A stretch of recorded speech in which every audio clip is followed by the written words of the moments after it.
কি বলছিলাম, আমার নবী কি বললেন? অভাবী কে তোমরা জানো? সাহাবায়ে কেরাম নবীজির কাছে বলতে লাগলেন, ক্বালু আল মুফলিসু ফিনা মান লা দিরহামা লাহু ওয়ালা মাতা'।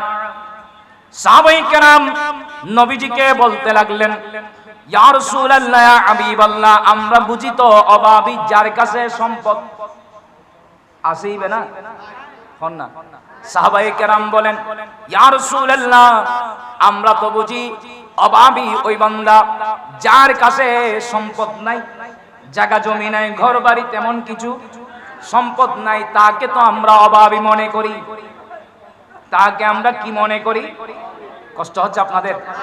আমার নবী বলেন, ফাকালা ইন্নাল মুফলিসা মিন উম্মতি ইয়াতি ইয়াউমাল কিয়ামাতি বিসসালাতি ওয়া সিয়ামি ওয়া যাকাতি ওয়া ইয়াতি ক্বাদ সাতামা হাযা ওয়া কাযাবা হাযা ওয়া কালামা লা হাযা ওয়া সাফাকা দামা হাযা ওয়া qaraba হাযা ফায়ুতা হাযা মিন হাসানাতিহি ওয়া হাযা মিন হাসানাতিহি ফাইন فنيت حسناته قبل أن يقضى ما عليه أخذ من خطاياهم فطرحت عليه ثم طرح في النار।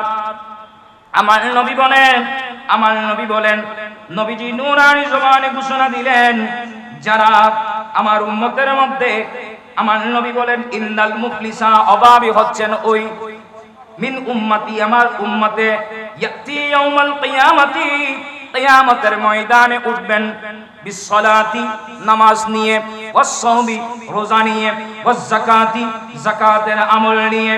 ওই বান্দা কিয়ামতের ময়দানে উঠলো নামাজ নিয়ে, রোজা নিয়ে, যাকাত নিয়ে, এভাবে আসবে সমস্ত আমল নিয়ে। আছে না নামাজি, রোজা, হজ, যাকাত এরকম আমল করেছে, সমস্ত আমল নিয়ে কিয়ামতের ময়দানে আসবেন।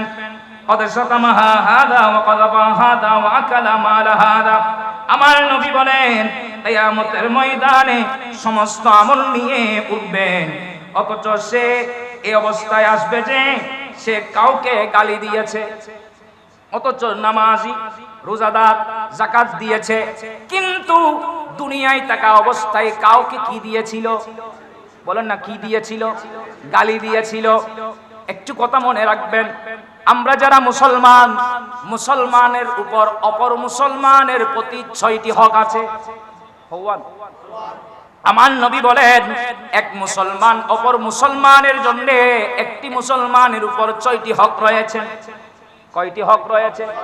কেউ যদি সালাম দেয়, ওই সালামের কি দেওয়া?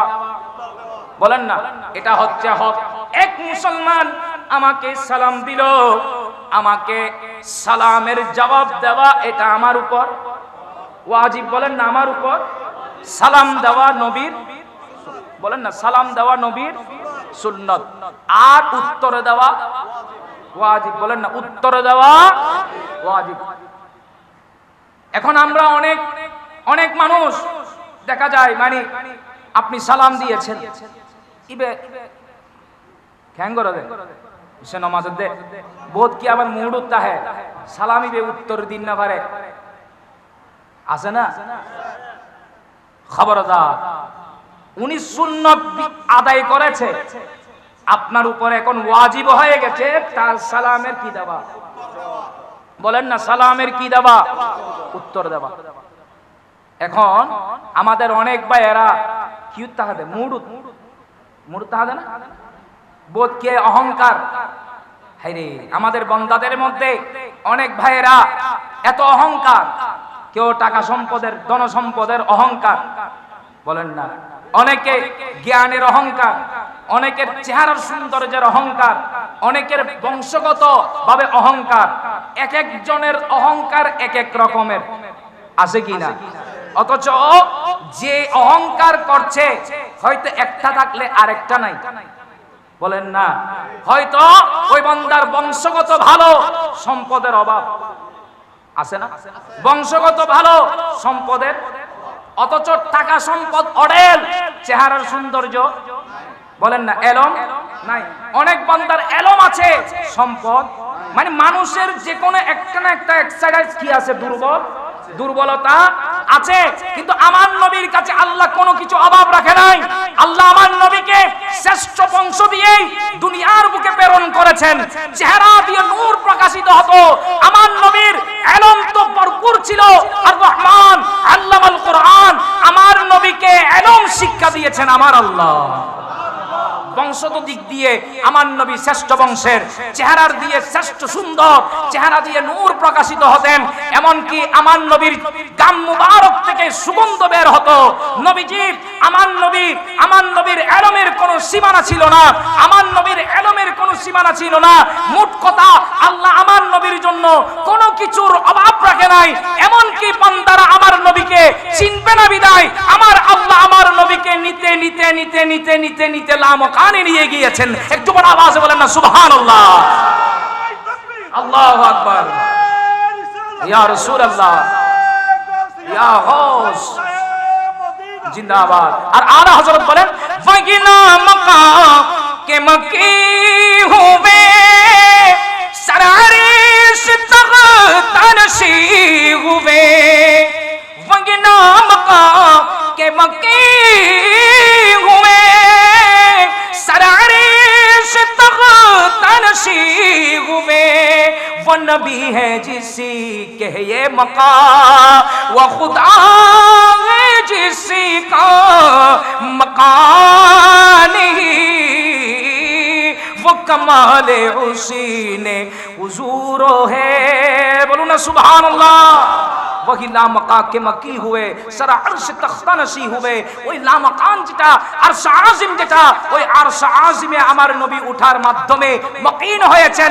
আমার নবীর জন্য স্থানের প্রয়োজন, আল্লাহর জন্য কোনো স্থানের প্রয়োজন নাই। আল্লাহ সমস্ত স্থান থেকে পবিত্র।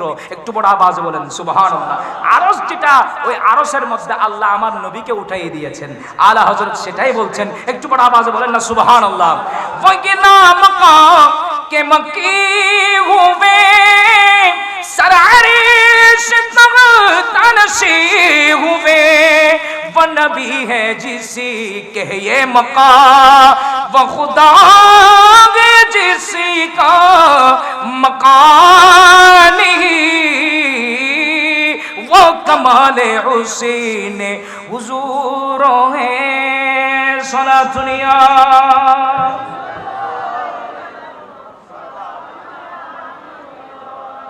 আপনাদের কি কোনো কষ্ট হচ্ছে? আমি কি বলছিলাম, আমার নবীকে আল্লাহ নিতে নিতে নিতে নিতে নিয়েতে আরশ আজিমে উঠাই নিলেন। এত উঁচু স্থানে যাবার পরও আমার নবী এসে সমস্ত সাহাবায়ে কেরামদের, আমার নবীর দরবারে যারা গরীব ছিল, দুর্বল ছিল, যাদের কাছে সম্পদ ছিল না, এরকম সাহাবায়ে কেরামদেরকে নিয়ে আমার নবী একসাথে খানা ফরমাতেন। এখন তো অনেক বান্দারা একসাথে বসা তো দূরের কথা, সালাম দিল নমাতে দেবাজি মুড়ু তাহে হন না কিউ তাহা দে কিউ তাহা দে। আমি যে কথাটা বলতে চাচ্ছিলাম, এই যে সালামের উত্তরটা দিচ্ছেন না, কিয়ামতের ময়দানে আপনার বিরুদ্ধে ওই বান্দা রিট করবে। আল্লাহ, আমি তাকে সালাম দিয়েছিলাম, এই বান্দা সালামের উত্তর দেয় নাই, তো এতে ওয়ালাইকুম সালাম বলে হামবো না? ইসে বলেন না। এই সময় নারে তাকবীর, নারে রিসালাত, নারে গাউসিয়া, উলামায়ে আহলে সুন্নাহ, সবাই বলুন মারহাবা।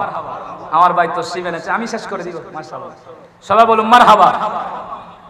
আমি যে কথা বলতে চাচ্ছিলাম, কষ্ট না বাজি? আমি কি বলছিলাম? সালাম উত্তর দেই নাই যে, তখন কিয়ামতের ময়দানে ওই বান্দার বিরুদ্ধে আসবে। কোন বান্দা ভুলে গেছেন? নামাজ, রোজা, হজ, যাকাত, অসংখ্য ইবাদতের আমল নিয়ে আল্লাহর দরবারের সম্মুখে উপস্থিত হলো, আর এর বিরুদ্ধে এখন রিট করতে আসছে একজন। দেখা গেল একজন বলবে, আল্লাহ, এ বান্দা আমাকে গালি দিয়েছিল। এটা নদে হন না গালি দেয় না, ইন তো আর বাসার বাইরে জিন দেইন তো বাজি আল্লাহ হেফাজত করুক, দেখুন হন আমিন। কত খারাপ ভাষা ইউজ করে, আছে না? খবরদার, আমার হাদিস থেকে শিক্ষা নেওয়ার দরকার আছে কিনা?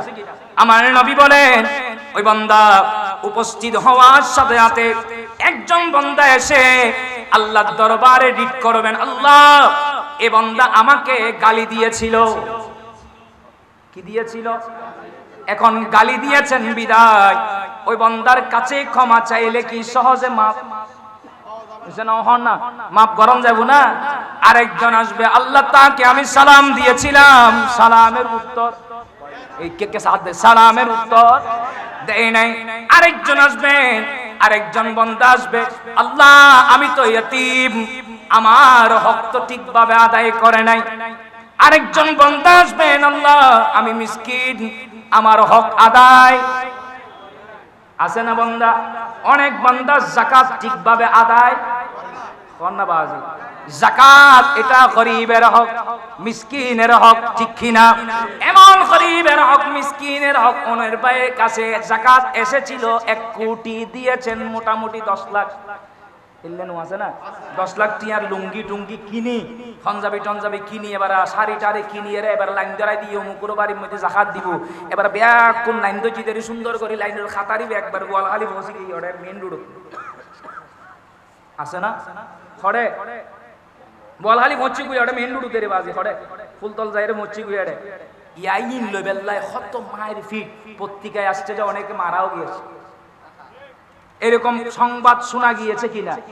হনাবাজি আসিরা 1 কোটি মোটামুটি 10 লাখ টিয়া জিনিস কিনিয়ে রে সোনাবুট এই ইন দিয়ে রে যাকাত ঠিকভাবে আদায় হই না হনা। এবার গরিবুর হকিন লয়ে রে যায় ওটা উঠি, এবার গরিব মিসকিন সবাই আল্লাহর দরবারে বল না হক তালাশ করবে। এভাবে এক একজন যখন হক তালাশ করবে, সেখানে কি টাকা সম্পত্তি নিয়ে উঠেছে? হনা সম্পদ নিয়ে উঠে নাই। এখন ওইখানে দিবে কি?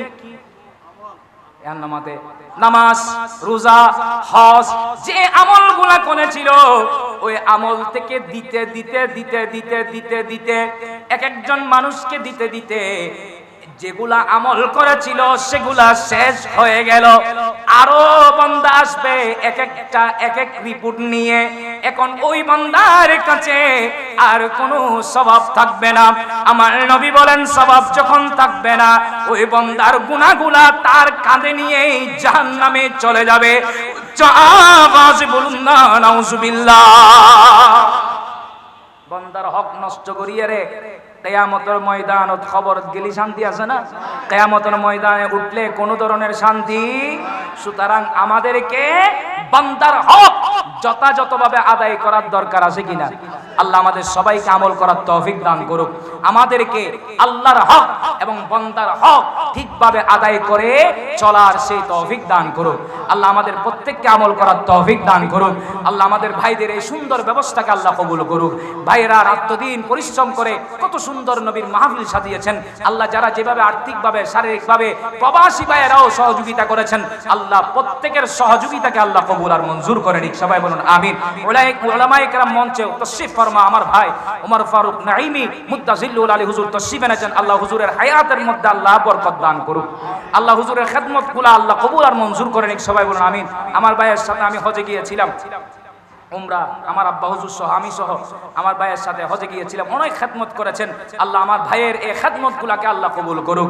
ভাইয়ের এই যে কাফেলা আছেন, ভাইয়ের যে প্রতি বছর এভাবে মানুষকে খেদমত করে যাচ্ছেন, হজে নিয়ে যাচ্ছেন, আল্লাহ ভাইয়ের এই খেদমতগুলোকে আল্লাহ কবুল আর মঞ্জুর করে নিক। সবাই বলুন আমিন। অতিথিবৃন্দ, মুরব্বীরা সবাই এখানে যারা আছেন, আল্লাহ প্রত্যেকের উপস্থিতিকে, এখানে যুব সমাজ মুরব্বীরা যারা যারা উপস্থিত হয়েছেন, আল্লাহ প্রত্যেকের উপস্থিতিকে আল্লাহ কবুল করুক। সবাই বলুন আমিন। যার যে যে পেরেশানি আছে, আল্লাহ হুজুর শাহীন সাহেব বাগদাদের সদকায় সমস্ত পেরেশানি আল্লাহ দূরীভূত করে দিক। সবাই বলুন আমিন। ওয়া আখির দাওয়ানা আনিল হামদুলিল্লাহি রাব্বিল আলামিন। আসসালামু আলাইকুম ওয়া রাহমাতুল্লাহি ওয়া বারাকাতুহু।